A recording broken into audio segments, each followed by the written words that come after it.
दर्द यहाँ शिफ्ट होता है बॉडी में, पाँव में, बैक एक में।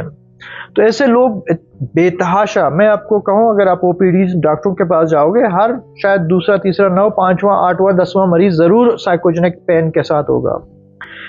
बैक एक की बहुत हमारे यहाँ कल्चर में बैक एक की शिकायत है, नेक पेन की शिकायत है, जनरलाइज बॉडी एक पेन की बहुत ज़्यादा लोग शिकायत करते हैं। मेरे पास इलाके का एक पेशेंट आया, बेचारा कई जगह घूम के कि दांत में दर्द है, उसके 2-3 दांत निकाल भी चुके थे और बिलाखिर पता चला कि दर्द इस वजह से है। किसी ने कहा यार ये हमारा मसला नहीं, आप फिलहाल डॉक्टर को दिखा दें। ये एक डिजीज़ है, ये हर इंसान को हो सकता है, लेकिन सबसे ज़्यादा हमारे यहाँ फीमेल को है हमारे कल्चर में, और यंग एज में 3rd and 4th decade of life में ज़्यादा शुरू होता है और फीमेल में ज़्यादा देखा गया है। और जेनेटिकल वर्नरेबिलिटी बहुत ज़्यादा है। अगर किसी के पेरेंट्स में ये पाया गया है साइकोजेनिक पेन, तो हो सकता है it will run in offsprings. अस्सलाम वालेकुम नाज़रीन, welcome to another podcast with doctor Bilal साहब। डॉक्टर साहब अस्सलाम वालेकुम। वालेकुम सलाम। डॉक्टर साहब एक बहुत सिंपल सा सवाल है, मरीज आम बंदा के लिए मरीज ना किसी लिम्ब में, किसी आर्म में एक पेन की शिकायत करता है कि यार यहाँ पर मुझे पेन हो रहा है, डिस्कम्फर्ट हो रहा है, स्पेशली पेन हो रहा है। जब डायग्नोसिस के लिए प्रोफेशनल्स के पास जाते हैं, प्रोफेशनल उनको चेकअप करता है, कोई फिजिकल डैमेज, विजिबल डैमेज भी नहीं होता, मोबिलिटी भी ठीक होती है, लेकिन फिर भी वो बंदा, वो पेशेंट एक्सपीरियंस कर रहा होता है पेन, किसी लिम्ब पे पेन को एक्सपीरियंस कर रहा होता है, किसी ऑर्गन में कर रहा होता है, सर पे कर रहा होता है। तो हम इसको कैसे आइडेंटिफाई करें जब हमारी नज़रों से वो बिल्कुल तंदुरुस्त होता है, उसका ऑर्गन भी, लिम्ब भी ठीक होता है? सही कह रहे हैं। मेडिकल टर्म्स में ये क्या चीज़ है? अब बहुत अच्छा आपका क्वेश्चन है। देखो, एक कंडीशन है हमारे यहाँ मेडिकली जो रिनाउंड है, जो एक्सेप्टेबल है, और WHO, वर्ल्ड हेल्थ ऑर्गेनाइजेशन, और अमेरिकन साइकेट्रिक एसोसिएशन और कैनेडियन एसोसिएशन वगैरह सब की किताबों में आपको एक क्लासिफिकेशन में मिलेगी। टर्म है साइकोजेनिक पेन। साइकोजेनिक पेन वो पेन है जिसमें मरीज को दर्द होता रहता है कहीं पे जिस्म में, और उस दर्द की कोई ख़ास ऑर्गेनिक वजूहात ना हो, या वो दर्द डिसप्रोपोर्शनेट टू ऑर्गेनिक काज हो। मिसाल आपको मैं ये मिसाल दूं, मेरे यहाँ पे थोड़ा सा आप देखें, थोड़ा सा एक निशान है हल्का फुल्का, और ये हो सकता है मैं इसको कोई दूं थोड़ा सा बहुत दर्द हो, लेकिन मैं इस दर्द को उठा के 24 घंटे के इधर दर्द है, ठीक है दर्द है। एक दफ़ा मैं गया, मैंने एक्सरे करवाया, मैंने डॉक्टर को दिखाया, उन्होंने मेरे हाथ देख लिया, तमाम मेडिकल टेस्ट किए, वो कहता है यार इसमें तो ऐसी कोई चीज़ नज़र नहीं आ रही है, मुझे दर्द है।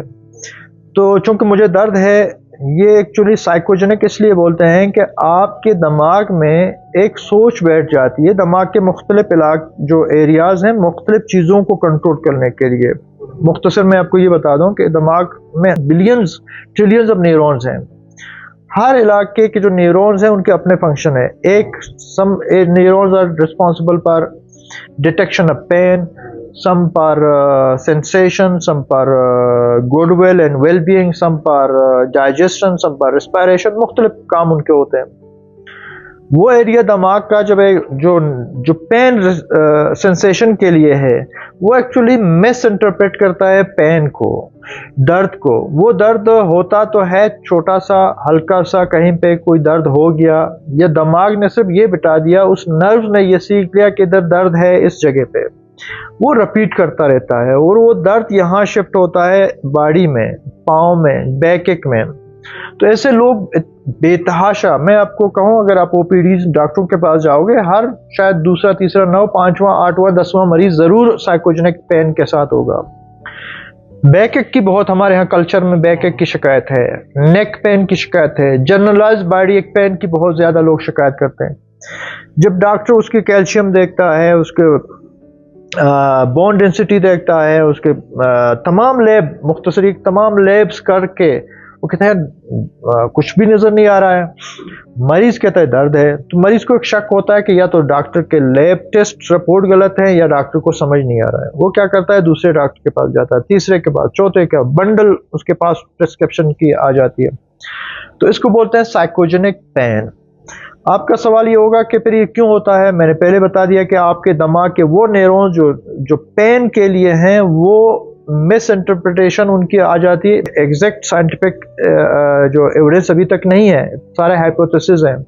वो फैसला करते हैं कि दिमाग के वो न्यूरॉन जो नर्व के लिए है कि फलां जगह दर्द है, तो वो इसको एक्चुअली एग्जेजरेट करते हैं, वो इसकी इंटरप्रिटेशन एग्जेजरेट करते हैं। अभी मिसाल इस जो होप एक आम चीज़ है, लेकिन अगर मैं आप यहाँ आम तौर पे खौफ को एग्जेजरेट करके बैठे तो हमारे लिए खौफनाक माहौल क्रिएट होगा, खौफ तारी होगा। तो दिमाग के वो न्यूरॉन्स हमेशा एग्जेजरेट करते हैं उस पेन को, और मरीज़ बेचारा चीखता रहता है, डॉक्टर दर डॉक्टर दर डॉक्टर बहुत ज़्यादा, फिर उसके बाद रूहानी इलाज, ये वो मुख्तलिफ पैसे ज़ाया, लाखों पैसे ज़ाया करता है।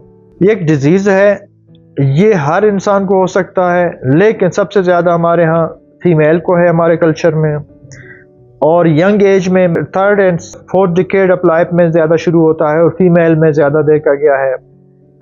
और जेनेटिकल वर्नरेबिलिटी बहुत ज़्यादा है। अगर किसी के पेरेंट्स में ये पाया गया है साइकोजेनिक पेन, तो हो सकता है it will run in offsprings और फर्दर जाएगा बच्चों में बहुत ज़्यादा। और कल्चरली भी कुछ वेरिएशंस हैं कि कुछ कल्चर में आपके जो सब कंटिनेंट में ये साइकोजेनिक पेन ज़्यादा देखा जाता है। और इसके अलावा जो है, जहाँ एक्सेप्टेंस साइकोलॉजिकल डिजीज़ की ना हो, बस कि आप कहें कि मैं डिप्रेशन के मरीज़ हूँ, तो लोग शायद तौर से और समझेंगे। आप साइकोजेनिक पेन के साथ आएंगे तो एक्सेप्टेंस ज़्यादा है, शायद ये भी वजह हो सकता है, लेकिन इट्स अ डिज़ीज़, और ये वाकई एक एंटिटी है, और इसका इलाज होना बहुत ज़रूरी है। The earliest you treat it, the most I can say कि it become cost effective and you will be beneficial for the patient, क्योंकि इलाज इसका बड़ा हल्का है, सस्ता है।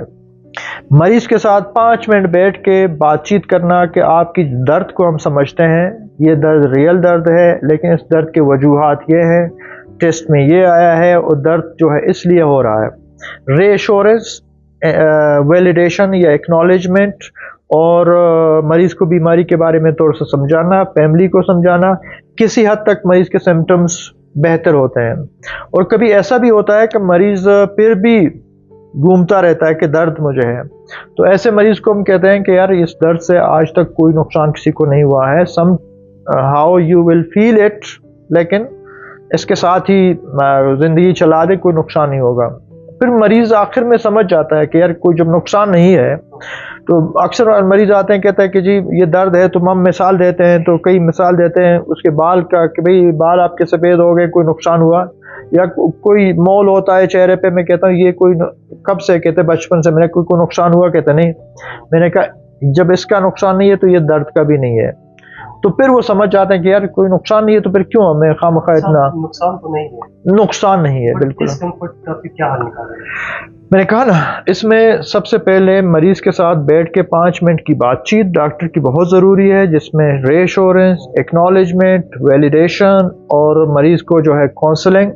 तीसरा, और अक्सर चूँकि ये मरीज़ बहुत दरपदर की टोकरें खा खा के आपके पास बेचारा पहुँच जाता है, तो उनको डिप्रेशन या एंजाइटी हो रहा होता है। तो ये भी साबित है किताबों में कि हल्का पुल्का के एंटी डिप्रेसेंट पे आप उसको रखेंगे तो पेन विल सबसाइड।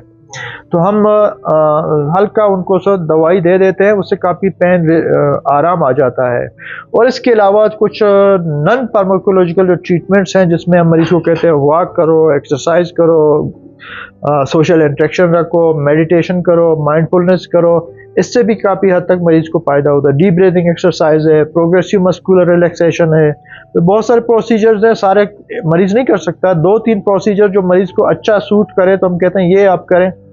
मरीज़ अगर रेगुलरली वो करता रहता है तो almost most of the it has a good prognosis, most of the people they are okay. Doctor साहब, एक मिसअंडरस्टैंडिंग भी क्रिएट हो जाती है between the patient and the professional. हाँ पेशेंट बिल्कुल, बेचारा कहता है कि सर हमें पेन है, फिर फीलिंग इट, फिर सफरिंग, डिस्कम्फर्ट है, और जब वो डॉक्टर की तरफ से इनवैलिडेशन सुनता है कि आप ठीक हो, आपको पेन फील हो रहा है लेकिन कोई कॉज नहीं है, तो वो there is a communication gap मैं कहूँगा। So how important is for professionals के वो ये कम्युनिकेशन गैप को ब्रीच करें, पेशेंट्स को अच्छे से समझाए। देन जैसे आपने बताया कि समझाना is a part of the treatment, जब वो समझेगा तो ये कम्युनिकेशन गैप दूर करना मैं समझता हूँ एक बहुत बड़ा स्टेप है, और फर्स्ट स्टेप भी यही है मेरे ख्याल से। तो ये इसको कैसे दूर किया जा सकता है? देखो, सबसे पहले तो इसी को बोलते हैं कि making a working rapport with the patient. Treatment starts from establishing a working repo.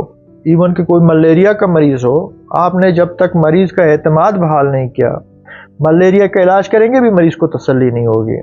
वो आम बात है, 4 दवाई देंगे, 2 दिन में मलेरिया के जरासीम मर जाएगा, ख़त्म, ठीक। लेकिन फिर भी उसका रेपो जब तक आपने बहाल नहीं किया, मरीज ठीक होने के नाम नहीं लेगा। तो यहाँ पे हियर तो इट्स सो मच इम्पॉर्टेंट कि आप पेशेंट के साथ बैठें। ये कुछ डिफिशेंसीज मैं मानता हूँ हमारे डॉक्टरों के पार्ट पे है। वो कहते हैं नेवर ब्लेम द विक्टिम, क्योंकि मरीज तो विक्टिम है, उसको तो मलामत नहीं कर सकते हैं, वो उसको तकलीफ है, वो जीनियनली तकलीफ है। तो हमारे प्रोफेशनल्स की जिम्मेदारी है कि मरीज को, चूंकि एक तो रश होता है, वो भी इंसान है, डॉक्टर हैं, 20-30 मरीज देख के आखिर में तंग आता है, मरीज बार बार यही मरीज आ रहा है, तो इंसानी फितरत है, वो तो डॉक्टर को मरीज को समझना चाहिए। लेकिन फिर भी मैं कहूँगा कि this is responsibility of the doctor कि वो अगर थक भी गया है, उसको कहे कि 15-20 मिनट के बाद आ जाएं, तक वो डॉक्टर अपने आप को रिलैक्स करे, 5 मिनट उसके साथ बैठे, टेस्ट उसके सामने रखे, मरीज को कहे कि ये आपकी बीमारी है, टेस्ट में ये आ रहा है और ये चीज़ें आपको करनी है। मैं समझता हूँ फिर मरीज समझ जाता है, और मरीज का अटेंडेंट का होना भी उस वक्त ज़रूरी है।